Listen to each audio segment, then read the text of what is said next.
Hello everyone, my name is सानू कुमार। इस lecture में हम लोग क्या देखेंगे? Energy conservation of freely falling body. अगर मान लो एक मास m का एक बॉल है, ठीक है, उसको यहाँ से ड्रॉप किया गया, ऐसे इसको ड्रॉप किया गया, इसका कहाँ से? सरफेस से। उसका हाइट कितना? h। यहाँ से ऑब्जेक्ट को ड्रॉप किया गया, तो जब ये a पॉइंट पे, b पॉइंट पे और c पॉइंट पे आया, तो उसको देखते हैं उसका टोटल एनर्जी उस समय क्या रहा होगा। जैसे मान टोटल एनर्जी क्या होता है, इसके पास एयर का रेजिस्टेंस सब कुछ भी नेगलेक्ट कर रहे हैं यहाँ पे, तो टोटल एनर्जी क्या होगा? एट पॉइंट ए की बात कर रहे हैं, वो क्यों हो जाएगा? Kinetic energy plus potential energy. तो देखो यहाँ पे जब इसको ड्रॉप किया गया या रिलीज किया गया ए पॉइंट से, तो यहाँ पे इसकी इनिशियल वेलोसिटी क्या रही होगी? जैसे मान लो ऐसे मार्कर है, इसको ऐसे ड्रॉप कर दिया गया, तो यहाँ पे इसकी इनिशियल वेलोसिटी क्या रही होगी? 0। जब बी पॉइंट पे आया तो इसकी वेलोसिटी कुछ होगी, क्योंकि नीचे क्या लग रहा है? एक्सेलरेशन लग रहा है। क्या लग रहा है? एक्सेलरेशन ड्यू टू ग्रेविटी, नीचे डाउनवर्ड। तो यहाँ पे इसकी वेलोसिटी v है। और सी पॉइंट पे जब वो सरफेस को जब टच करने वाला था, जस्ट पहले सरफेस के टच करने से जस्ट पहले इसकी वेलोसिटी क्या हो गई? v डैश हुई। तो मुझे क्या निकालना है? Total energy at point A, total energy at point B और total energy at point C, और उसमें रिलेशन देखना है कि क्या आता है। तो चलो स्टार्ट करते हैं। तो देखो total energy at point A क्या होगा? Kinetic energy at point A plus potential energy at point A. तो लिखते हैं kinetic energy at point A. देखो काइनेटिक एनर्जी क्या होता है? Half m v square, formula अपने को पता है। अब बताओ जब ए पॉइंट पे इसका मास कितना है? एम मान लो, ठीक है, इसका मास कितना मान लो? एम। अब यहाँ पे इसको ड्रॉप किया गया, तो इसका वेलोसिटी क्या रहा उस समय? 0। तो ये क्या हो गया? 0। तो काइनेटिक एनर्जी कितना आ गया? 0। पोटेंशियल एनर्जी देखते हैं। पोटेंशियल एनर्जी एट पॉइंट ए ये कितना आएगा बताओ? mgh, ग्रेविटेशनल पोटेंशियल एनर्जी कितने हाइट पे? mgh। तो आ जाएगा mgh, ये आ गया पोटेंशियल एनर्जी। तो देखो total energy at point A क्या आ गया? Kinetic energy at point A plus potential energy at point A क्या आया? 0 प्लस mgh। तो ये टोटल कितना आ गया? mgh। ये ध्यान रखना है। एनर्जी एट पॉइंट ए कितना आया? mgh आया। अब देखते हैं at point B. At point B मतलब जब ये जो बॉल है जब नीचे आ गया, कितना आया नीचे? x हाइट नीचे आया, ठीक है, x डिस्टेंस जब नीचे आया, तब b पॉइंट पे इसकी टोटल एनर्जी क्या होगी? तो देखते हैं total energy at point B. Total energy at point B वो कितना होगा? Kinetic energy at B plus potential energy at point B, ठीक है, ये क्या आ जाएगा? Total energy at point B आ जाएगा। तो देखते हैं kinetic energy at point B. अब देखो यहाँ पे इसका वेलोसिटी क्या मान ली है? v हो गया है, तो यहाँ पे इसका काइनेटिक एनर्जी क्या आ जाएगा? Half m v square.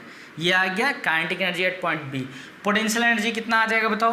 Potential energy at point B, इस वाले पॉइंट पे बताओ, ये सरफेस से कितना ऊपर है? जब h हाइट ऊपर था तो पोटेंशियल एनर्जी कितना आया था? mgh। अभी कितना ऊपर है? ये डिस्टेंस x है, तो टोटल डिस्टेंस h है, तो h में x गया, कितना बचा? h माइनस एक्स, ठीक है, ये टोटल h है, उसमें x चला गया तो कितना बचा? h minus x. तो पोटेंशियल एनर्जी कितना हो जाएगा? mgh माइनस एक्स, ठीक है। अब देखो from third equation of motion क्या होता है? Third equation of motion under gravity की बात कर रहे हैं। अंडर ग्रेविटी क्या होता है? Third equation of motion. अब बताओ ये डाउनवर्ड मोशन है या अपवर्ड? Downward motion. तो यहाँ पे क्या हो जाएगा? v square equal to u square plus 2gh, ये हमें पता है। अब देखो यहाँ पे वैल्यू पुट करते हैं, कहाँ से कहाँ तक? a से b पॉइंट के लिए। देखो यहाँ पे इसकी वेलोसिटी कितनी हो गई? v, तो v का स्क्वायर लिख लो। इनिशियली इसका वेलोसिटी कितना था? a पॉइंट पे 0, a से b तक क्या लगा रहे हैं? ये वाला इक्वेशन लगा रहे हैं। तो a पे इसका इनिशियल वेलोसिटी कितना था? 0, तो 0 हो जाएगा प्लस 2g, और ये कितना नीचे आया? x, तो यहाँ पे हो जाएगा x। तो देखो यहाँ पे क्या लिख सकते हैं? v स्क्वायर को लिख सकते हैं 2gx। v स्क्वायर को क्या लिख सकते हैं? ये तो 0 हो गया, 2gx। ये v स्क्वायर जो 2gx है उसको काइनेटिक एनर्जी वाले फार्मूला में पुट कर दो। ठीक है। तो अब v square equal to 2gx put कर देते हैं यहाँ से। देखो तो देखो काइनेटिक एनर्जी क्या आ जाएगा, kinetic energy at point B आ जाएगा हाफ एम, वी स्क्वायर करेगा क्या पुट कर दे 2gx पुट कर दिए। तो देखो यहाँ से क्या हो गया 2 और 2 कैंसिल हो गया, तो कितना आया mgx आया।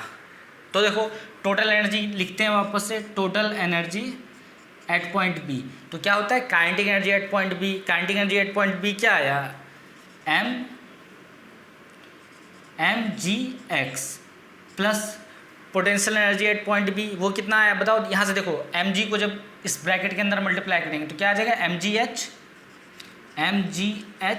और यहाँ से क्या हो जाएगा माइनस mgx, ये ठीक है ना। mg जब अंदर मल्टीप्लाई करेंगे तो mgh और आ जाएगा माइनस mgx। अब देखो यहाँ ध्यान से, तो mgx माइनस mgx क्या हो जाएगा कैंसिल, तो total energy at point B क्या आ गया mgh, ठीक है। Total energy at point A B क्या आया mgh, टोटल एनर्जी बी भी क्या आया mgh। अब इस टोटल को इरेज करके अब देखते हैं एट पॉइंट सी पे, ठीक है। तो इसको नोट करो। अब देखते हैं total energy at point C, A और बी पर तो देख लिया। तो देखो total energy at point C equal to क्या आ जाएगा kinetic energy at point C plus potential energy at point C. तो देखो kinetic energy at point C वो क्या आएगा, क्या होता है हाफ एम वी स्क्वायर, और सी पॉइंट पे इसकी वेलोसिटी कितनी है वी डैश, माने कितना ही वेलोसिटी है उसकी वी डैश, तो क्या आ जाएगा हाफ एम वी डैश का होल स्क्वायर, ठीक है। ये आ गया kinetic energy at point C. Potential energy at point C वो कितना आ जाएगा बताओ, इस वाले सरफेस पे जस्ट सरफेस से ऊपर है, मतलब मान लो सरफेस को जस्ट टच करने वाला हो, तो हाइट इसका सरफेस से कितना हो गया 0। पोटेंशियल एनर्जी कितना होता है mgh, ग्रेविटेशन पोटेंशियल एनर्जी यही होता है, और हाइट कितना हो गया, हाइट हो गया 0, तो ये क्या आ जाएगा 0। तो देखो यहाँ से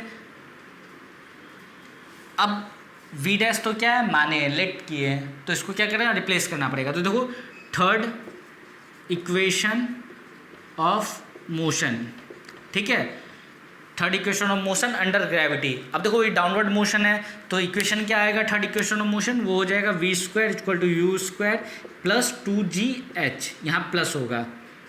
अब देखो वही ए पॉइंट से सी पॉइंट तक, कहाँ से कहाँ लगाया गया है ए से सी के बीच में लगाते हैं। फाइनली वेलोसिटी क्या है वी डैश का स्क्वायर इक्वल टू इनिशियली क्या था ए पॉइंट पे 0 प्लस 2gh, टोटल हाइट कितना नीचे आया ए से सी में h हाइट नीचे आया। तो देखो यहाँ पे v डैश स्क्वायर कितना आ गया 2gh,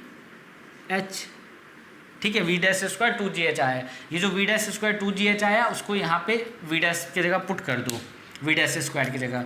तो देखो kinetic energy at point C क्या आया half m v dash square की जगह क्या रख दें 2gh। अब देखो यहाँ से 2 से 2 कैंसिल हो गया, तो क्या आया mgh। तो देखो total energy at point C क्या आया, काइनेटिक एनर्जी कितना आया mgh, और पोटेंशियल एनर्जी क्या आया एट पॉइंट सी 0, तो टोटल कितना हो गया mgh। तो देखो यहाँ से कंक्लूजन क्या निकला, total energy at point A equal to total energy at point B equal to total energy at point C equal to mgh। यहाँ से कंक्लूजन ये निकला कि बॉल चाहे ए पॉइंट पे हो, चाहे बी पॉइंट पे हो, चाहे सी पॉइंट पे हो, टोटल एनर्जी इसका क्या रहता है कंजर्व रहता है। मतलब यहाँ देखो यहाँ पे क्या था, जब इस h हाइट पे था तो सिर्फ इसके पास पोटेंशियल एनर्जी था mgh, जब वो नीचे आया तो पोटेंशियल एनर्जी किस में कन्वर्ट हो गया काइनेटिक एनर्जी में, मतलब थोड़ा सा पोटेंशियल एनर्जी रहा और थोड़ा सा काइनेटिक एनर्जी भी रहा। जब नीचे आ गया बिल्कुल सरफेस पे तो इसके पास क्या बचा, सिर्फ काइनेटिक एनर्जी बचा। पोटेंशियल एनर्जी यहाँ पे क्या हो गया 0, इसका मतलब क्या हुआ कोई पोटेंशियल एनर्जी स्टोर हुआ इसमें और वापस धीरे धीरे किस में कन्वर्ट हो गया काइनेटिक एनर्जी में। तो यहाँ पे क्या हुआ एनर्जी कंजर्वेशन यहाँ पे हुआ, एनर्जी किस में कंजर्व हुआ, एनर्जी मतलब मैकेनिकल एनर्जी कंजर्व रहा, टोटल एनर्जी बोले अगर मैकेनिकल एनर्जी, जो kinetic energy plus potential energy है वो हर पॉइंट पे कंजर्व रहा, यहाँ पर भी mgh, यहाँ पर भी mgh, यहाँ पर भी mgh, तो हर पॉइंट पे हर इंस्टेंट पे, चाहे तुम यहाँ ले लो, यहाँ ले लो, यहाँ ले लो, हर इंस्टेंट पे क्या रहेगा, टोटल एनर्जी या फिर टोटल मैकेनिकल एनर्जी वो कंजर्व रहेगा, ठीक है, क्योंकि sum of kinetic energy plus potential energy हर जगह फिक्स आएगा वैल्यू, इसको नोट कर लो। फिर नेक्स्ट देखते हैं। अब देखो जैसे ये क्या है, वाइब्रेशन ऑफ सिंबल पेंडुलम। देखो ये पेंडुलम किस टाइप से होता है, जैसे मान लो ये माइक है ना, ये इसको ऐसे रख दिया तो ये देखो ये ऐसे जा रहा है ना, तो जो इस टाइप का मोशन होता है वो कहते हैं, इस ऑक्सीलेशन कहते हैं इस टाइप से। तो ये जो घड़ी में देखे होगे पुराने टाइम पे वॉच में होता है, जो वॉल वाला क्लॉक होता था उसमें होता था पेंडुलम, ये ऐसे ऐसे मतलब ये ऐसे ऐसे करता रहता है, ठीक है। तो देखो इसमें क्या अपने को देखना है क्या कि यहाँ पे एनर्जी कैसे कंजर्व हो रहा है।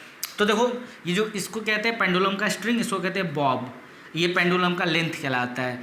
अब यहाँ से क्या है, इस वाले बॉब को, इस वाले पॉइंट को क्या क्या कहा ए, इसको कहें बी, इस पॉइंट को कहें सी। अब यहाँ से क्या किया, इस बॉब को उठा करके मतलब ऐसे डिस्प्लेस किया गया यहाँ तक, ठीक है, इस वाले बॉब को ए से सी पॉइंट तक डिस्प्लेस ऐसे किया गया। तो देखो ये क्या है, रेफरेंस लेवल, ठीक है, जैसे सिंपल पेंडुलम यहाँ रखा हुआ है तो ये इसका रेफरेंस लेवल है, इससे h हाइट तक, ठीक है, यहाँ से कितना h हाइट तक इसको ऊपर ले जाया गया और यहाँ से छोड़ा गया, तो देखा गया यो यहाँ से यहाँ आया ऐसे, फिर यहाँ से यहाँ आया ऐसे, फिर ऐसे ऐसे करता रहेगा, ठीक है। तो ये ऑक्सीलेशन करता रहेगा। ये जो पोजीशन है इसको कहते हैं मीन पोजीशन, ठीक है, इसको कहते हैं मीन पोजीशन, इसको कहते हैं एक्सट्रीम पोजीशन, मतलब एक्सट्रीम से मीन पोजीशन आएगा, फिर एक्सट्रीम आएगा, फिर मीन आएगा, फिर एक्सट्रीम आएगा, तो ये ऐसे मोशन करता रहेगा। अब यहाँ पे क्या, एयर का रेजिस्टेंस नहीं लेना है, डैम्प्ड ऑक्सीलेशन नहीं लेना, मतलब ऐसे नहीं किया ना, यहाँ से ऐसे गया फिर यहाँ तक आएगा, फिर यहाँ तक आएगा, फिर यहाँ यहाँ यहाँ यहाँ और रुक जाएगा, ऐसा नहीं। आइडियल पेंडुलम मतलब करता रहेगा, एक्सट्रीम से मीन, मीन से एक्सट्रीम, एक्सट्रीम से मीन, फिर मीन से एक्सट्रीम, ऐसे करता रहेगा। तो देखो जब यहाँ से रिलीज किए तो यहाँ पे इसके पास क्या था, यहाँ से रिलीज किए तो इसके पास पोटेंशियल एनर्जी था कितना, mgh के बराबर। इसका मान लो जो बॉब है पेंडुलम का, इसका मास मान लो m, तो यहाँ पे इसके पास क्या रहता है, potential energy, maximum potential energy इस पॉइंट पे रहता है। अब इसको रिलीज किए तो वो क्या होता है, मेन पोजीशन पे आता है, इस वाले पॉइंट पे। देखो यहाँ से हाइट ली है, ये रेफरेंस लाइन है, मतलब इससे जितना ऊपर जाएगा वो हाइट हो जाएगा। ये क्या है, रेफरेंस लाइन, इससे जितना ऊपर जाएगा हाइट हो जाएगा। तो यहाँ पे आया तो हाइट क्या हो गया, 0। तो मतलब जब ये इस पॉइंट पे आएगा तो यहाँ पे इसका क्या हो जाएगा, मैक्सिमम काइनेटिक एनर्जी, मतलब बहुत स्पीड में होगा। वापस ये यहाँ पे जाएगा एक्सट्रीम एंड पे, यहाँ पे जैसे जाएगा इसका मोमेंट के लिए, एक मोमेंट के लिए इसकी वेलोसिटी क्या हो जाएगी, 0। अगर नहीं होगी तो ऊपर जाता रहेगा। तो इस पॉइंट पर क्या होता है, वेलोसिटी 0 हो जाता है एक्सट्रीम पॉइंट पर, और यहाँ पे क्या होता है, इसके पास मैक्सिमम पोटेंशियल एनर्जी। वापस फिर यहाँ से एक पॉइंट पे 0 होने के बाद वापस वो मीन पोजीशन के साइड आता है, फिर वापस एक्सट्रीम आता है। तो देखो यहाँ पे क्या हो रहा है, अगर सी पॉइंट पे देखें तो यहाँ पे क्या है, एट मतलब सी पॉइंट पे यहाँ पे क्या है, इसका पोटेंशियल एनर्जी क्या है, मैक्सिमम, वो है mgh के बराबर, और काइनेटिक एनर्जी यहाँ पे मिनिमम है। यहाँ पे आएगा तो यहाँ पे क्या होगा, मैक्सिमम काइनेटिक एनर्जी हो जाएगा, पोटेंशियल एनर्जी रेफरेंस मान है तो यहाँ पे 0। फिर यहाँ पे क्या होगा, maximum potential energy, kinetic energy यहाँ पे एक पॉइंट के लिए, एक मोमेंट के लिए क्या हो जाएगा, 0। तो देखो यहाँ पे क्या है, जो पोटेंशियल एनर्जी है वो काइनेटिक एनर्जी में कन्वर्ट हो रहा है, फिर काइनेटिक एनर्जी यहाँ पोटेंशियल एनर्जी में कन्वर्ट हो रहा है। यहाँ पे देखो आएगा बॉब तो रुकेगा नहीं, क्योंकि इनर्शिया के कारण, इनर्शिया, ये ऑब्जेक्ट मान लो आया तो यहाँ पे क्या है, ये मोशन में है, तो ये क्या रहना चाहेगा, मोशन में ही। इनर्शिया क्या होता है, an object in rest want to remain in rest, and if it is in motion want to remain in motion, state of motion until and unless an external force is applied on it. तो यहाँ पे ये रुकेगा नहीं, ये यहाँ तक जाएगा, फिर यहाँ पे क्या होगा, फिर वहाँ से यहाँ तक आएगा, तो यहाँ पे ये रुकेगा नहीं, क्योंकि बॉल के पास क्या, इनर्शिया ऑफ मोशन है, तो ये मूव करता रहेगा। तो यहाँ पे क्या हो रहा है, लगातार पोटेंशियल एनर्जी काइनेटिक एनर्जी में कन्वर्ट हुआ, काइनेटिक एनर्जी पोटेंशियल में, फिर पोटेंशियल काइनेटिक, काइनेटिक से पोटेंशियल, ऐसे ही चलता रहेगा। एयर का रेजिस्टेंस नहीं लेंगे तो ये इन्फिनाइट टाइम तक क्या होगा, ऑक्सीलेट करता रहेगा। टू एंड फ्रो मोशन कहते हैं इसको, ये ऐसे ऐसे ऑक्सीलेट करता रहेगा। तो यहाँ पर भी क्या हो रहा है, चाहो तो लिख सकते हैं कि यहाँ पे क्या हो रहा है, काइनेटिक एनर्जी और पोटेंशियल एनर्जी, जो टोटल मैकेनिकल एनर्जी होता है वो कंजर्व है, ठीक है। तो इसके बारे में कुछ लिख लेते हैं, इसको नोट करो। अब इसको अगर शॉर्ट में इसको लिखना चाहें तो क्या लिखेंगे, the kinetic energy of the bob at A is converted into potential energy at C. ठीक है, तो काइनेटिक एनर्जी एट ए जो क्या हुआ, पोटेंशियल एनर्जी एट सी या बी बोलो। The whole process is repeated and the pendulum oscillates about the mean position. Whole process repeat होता है और पेंडुलम मीन पोजीशन, इसको कहते हैं मीन पोजीशन, इसके अबाउट ऑक्सिलेट करता है at extreme position B and C. ये extreme position B and C. The bob is momentarily at rest, तो एक मोमेंट के लिए क्या होता है, बॉब रेस्ट पे आता है।